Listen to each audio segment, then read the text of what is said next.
Emile Griffith, born in the United States Virgin Islands on March 24, 1938, has gone under the radar for years to the casual fans of the boxing community.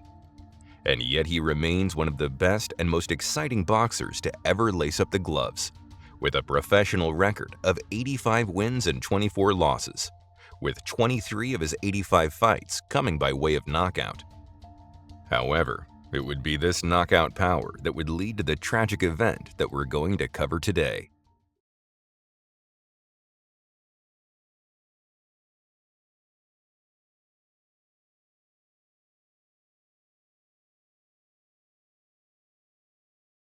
Emile Alphonse Griffith was a professional boxer from the Virgin Islands who won world titles in 3 different weight divisions. He held the world light middleweight, undisputed welterweight, and middleweight titles. Moving to New York, Emile Griffith found work as a hat designer at just 15 years old. His boss at the time, impressed by his physical stature, convinced him to get into the world of boxing. Within 2 months, Griffith had made it to the finals of the 1957 Golden Gloves before losing to a decision. Very soon after that, he would redeem himself by winning the next year's Golden Glove Championship. After winning countless fights and awards, Emile had eventually made enough money to fly his entire family to New York and bought a big house for everyone to live in. This just shows the heart that Griffith had and just how many people depended on him.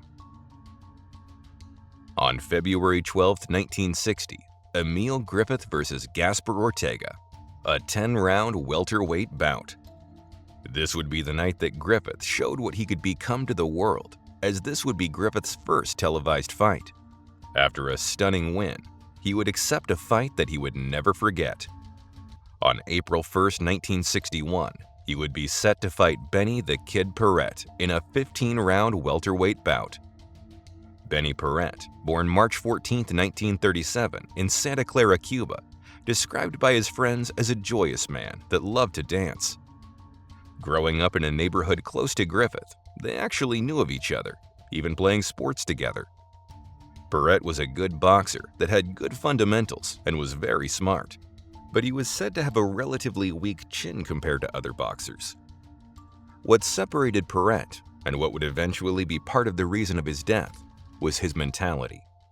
Paret would take punches, fall down, and get back up. Paret had zero quit in him. He was perfect for the times he would give the people the fight they came to see, win or lose. Round 1 would see Griffith sizing up Paret, hitting him with the left jab. But by the end of the 12th, Griffith was behind on the scorecards, and he knew he had to turn up the aggressiveness. Coming out hot in the 13th, Griffith scored a knockdown as the crowd went crazy as Griffith had become the welterweight champion of the world. As Griffith was deservedly enjoying his hard work with TV appearances and parties, there would be a rematch between these two. On September 30, 1961, they met again. Round 1 would see them both come out aggressive and put on a show. But at the end of it, the work that Paret put in eventually paid off as he won in decision, becoming the new welterweight champion. The second fight is where the bad blood between the two fighters began. At the weigh-in, Paret's team would shout homosexual slurs at Griffith. At this time in the 1960s, being referred to as a homosexual was taken as the highest means of disrespect, and Griffith took it as such. This loss to Paret sent Griffith into a different level of focus. He stopped going out and just trained the entire time. At the weigh-in of the third fight, Paret and his team continued with the homosexual slurs and taunts. Around this time, most boxers and fans around the boxing community began to believe that Griffith was a homosexual man. And in the 1960s, in a sport like boxing, this was the worst thing for your career. With this fuel driving Griffith as he prepared for the third bout, he looked to prove something to the world and reclaim his welterweight title. On March 24, 1962, there would be a full crowd to the third bout of these two great fighters. Unfortunately, they didn't know they would have to witness the death of Benny Paret. The referee of this fight was Ruby Goldstein, a man who knew the dangers of boxing, being a former boxer himself. Going into the fight, the stigma around Ruby was that he was a referee that stopped fights too early, as soon as they were getting good. Round 1 would see both fighters start aggressive. It was clear to see that both fighters had grew somewhat of a hatred toward each other. That night, Griffith was the favorite. He started off by landing a multitude of clean punches and was winning the fight.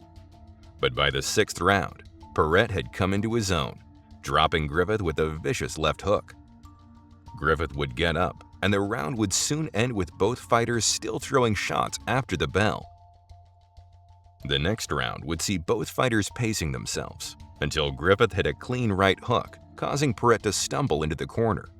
From there, Griffith would unleash multiple jabs and hooks, while Paret struggled to keep his hands up and protect his head. With the referee staring directly at the fighters, he watched Griffith land what I counted to be 14 to 20 power shots to the head of Paret. It was clear that by the 2nd or 3rd shot to the head, that Paret was no longer capable of defending himself. Paret slouched to the ground in a sight that stunned everyone watching. Doctors immediately rushed to the stage to attend to the unresponsive Paret. As everyone cheered at the announcement of Griffith's win, Paret laid unconscious on the floor of the ring. In his speech after the win, Griffith expressed his concern for Paret as they replayed the knockout of Paret in slow motion in front of the entire world. It was concluded that Griffith hit Paret with 17 clean punches to the head, with no response within a 5 to 8 second span. Paret was carried away in a stretcher and taken to the hospital. Paret was in a coma, clinging to life. Days passed, and everyone got criticism, from Rudy to Griffith, and even the sport of boxing itself. 3 months before his final fight, Paret fought Gene Fullmer. Gene Fullmer himself stated that he had never beaten anybody worse than he did Benny Paret. He had unleashed many shots similar to those of Griffith. It was clear that Paret should not have been fighting anyone, much less a fighter of Emile Griffith's capabilities. In the end, Benny Paret was let down by his own management team. Paret was a kid from Cuba who couldn't read or speak good English. He was a man that had the heart of a lion that wouldn't give up no matter how many times you'd hit him. 10 days after the fight, Paret had succumbed to his injuries, and he was later buried in New York.